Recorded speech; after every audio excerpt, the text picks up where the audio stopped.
Hey guys, welcome back to another video. It's Monday, March 3rd, 2025. As you already know, Walmart new season, 2025, they're hitting it hard and heavy with the new bikes. We've got one new bike this year so far. Well, two, I don't know when the dirt jumper came out. The Ozark Trail FS.2 Slalom. FS.2 Slalom, yeah. I got my hands on one. Let me turn you around and show you what I'm working with. I did get this bike on last Friday, so I've had it over the weekend, so it was good timing.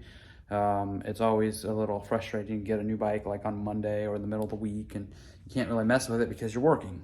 So I got to spend some time with it this weekend. Earlier this afternoon, I did receive one final piece. I needed some hydraulic brake hose from Amazon. I waited for that, and I'll show you what we got. Right, so there is the bike in all of its glory. This bike is very impressive for the price point. Currently, at the time of this video, you can get this bike to your door. I saw it earlier on the website as quick as tomorrow, which I thought was interesting because my bike came from somewhere in California, but now suddenly, if I were to order another one today, Walmart said I could get it tomorrow if I ordered it within the next hour and whatever minutes. So these might be coming locally to your local distribution centers. I think I heard somewhere that these are going to start showing up at retail at the stores as early as the end of the month. So you might be able to pick yourself one up locally and not have to worry about getting your bike shipped to you. But let's talk about it real quick. Just overall first impressions out of the box. The bike is amazing. I do have one minor complaint, and it's actually kind of a major complaint.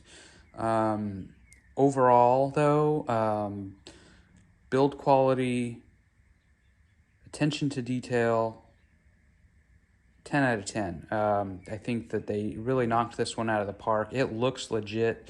It looks like a bike. It looks like a bike you're going to want to ride. Even with that big Ozark Trail lettering there on the down tube, I think it looks pretty sweet. I think that Walmart is making a name for themselves out there in the wild.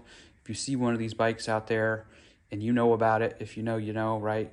These are capable mountain bikes, even out of the box. Now, I've made some changes, and I'm probably going to be pretty much final here. I'm not going to do too much. Obviously, I haven't had a chance to ride it to see what else I may want to do. But everything that I've done here, I harvested from my parts bin and or a different bike. So the different bike, the victim is going to be the Ozark Trail Ridge.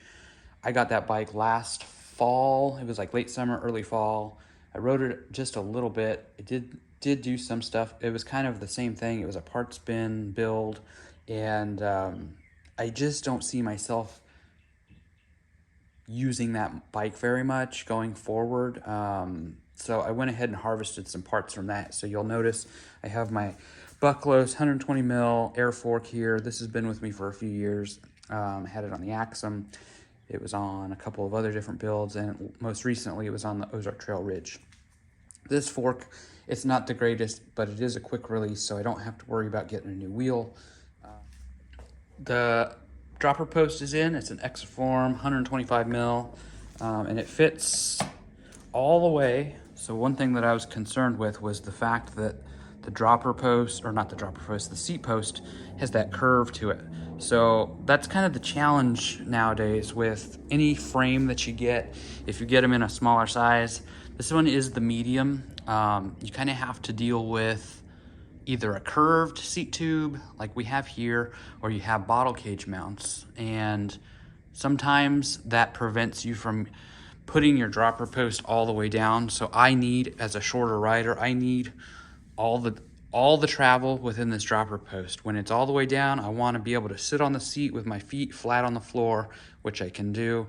And then with it all the way up, that's the maximum. And it's perfect for my reach I did leave the bottom bracket intact. I'm gonna go ahead and give this a chance because this bike is already kind of heavy. Usually that's one of the things that I like to change out because those cartridge bottom brackets are typically pretty heavy compared to the external bottom brackets. So you can see there, I'm gonna leave it.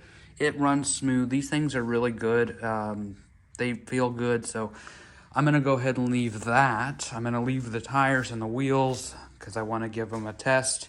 The Q's drivetrain, I'm gonna give this a chance as well because it seems to be pretty good. It's 11 to 46 total range. Now this is a 9-speed versus a 10-speed, so I'm used to an 11 to 46, but it's usually a 10-speed.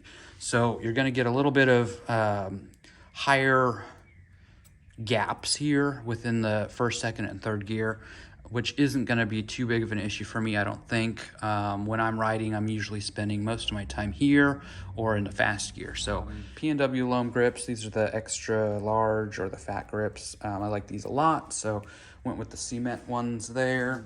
We've got Shimano MT200s hooked up here, and these, again, these were harvested from the Ridge. Again, I'm not going to be riding that bike, so we're going to go ahead and take all those parts, put them over here. And the front one I put on yesterday because that line is short. It's pretty much the same for all. And then I needed new line for the rear because this is a lot longer of a bike. This is the medium, my Ridge is the small. And then, you know, you're going internal, semi-internal, just through the down tube, out the bottom, and then you do need a little extra slack since this is a full suspension. Whenever this rear moves, sometimes the cables kind of get sucked up back into the frame and back out. So you want a little bit of wiggle room on these rear lines, so your brake line and your derailleur. So you don't want to have it super straight and linear because, you know, when you're going down and you're bombing and everything's moving, this will get ripped right out. So make sure when you're doing your new routing of stuff, give yourself a little extra. And the big complaint, if you've made it this far, I'll let you know. I'm a lighter rider. I'm at between 155 and 165. Just depends on the season. During the holidays and the winter time, I tend to put on a little bit of weight. So this is a SR Suntour Radon, and the numbers on the back say 184 by 44. I don't know if that's good or bad or compliant or whatever. However, the stock coil spring, I couldn't get it to compress. When I put the bike together, I was super stoked. I was gonna go out here and test it out in the backyard, and I was riding it around here in the little area that I've got, and I was hopping up and down on it, and the front was going pretty good. It was bouncing me around a little bit, but that back, I couldn't get it to move. And I'm like, man, what's going on here? And I know that the spring had a little bit of preload on it. I went ahead and adjusted it and brought it down a little bit, and still couldn't get it to move. And then I loosened it out all the way to where there was no tension on the spring. It was just kind of floating there, and I sat on it just to make sure that there was some movement here, and I did get it to go down. I'm like, oh, okay. And I looked at the spring. I don't know if it says online or not, but it's an 850-pound spring, and apparently that's a lot. For somebody like myself, currently weighing in at about 160, that's going to be too heavy. I'm not going to be able to utilize that. So luckily for me, I had this on hand and I just threw it in there, and so far it seems to be working pretty well. I do need to get some sort of bushings that are a little bit thicker because I do have a little bit of play here.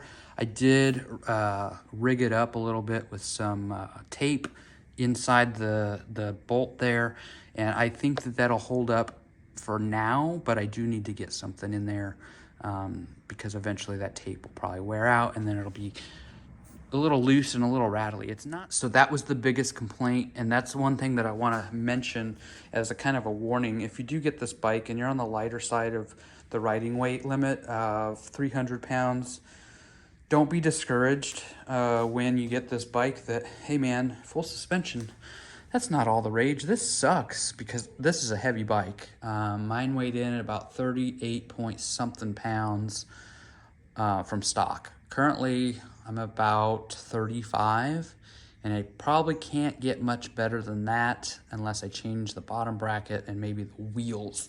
That's my quick first impressions. Kind of a, just a look-see here. I wanted to show this current state of the bike and give you kind of that warning about the spring to not be mad about it when you get it. I was pretty bummed when I couldn't get it to work, but now it feels real nice. It feels proper. It feels like I'm riding a full suspension. When I sit on the bike, it sags down and it's real nice.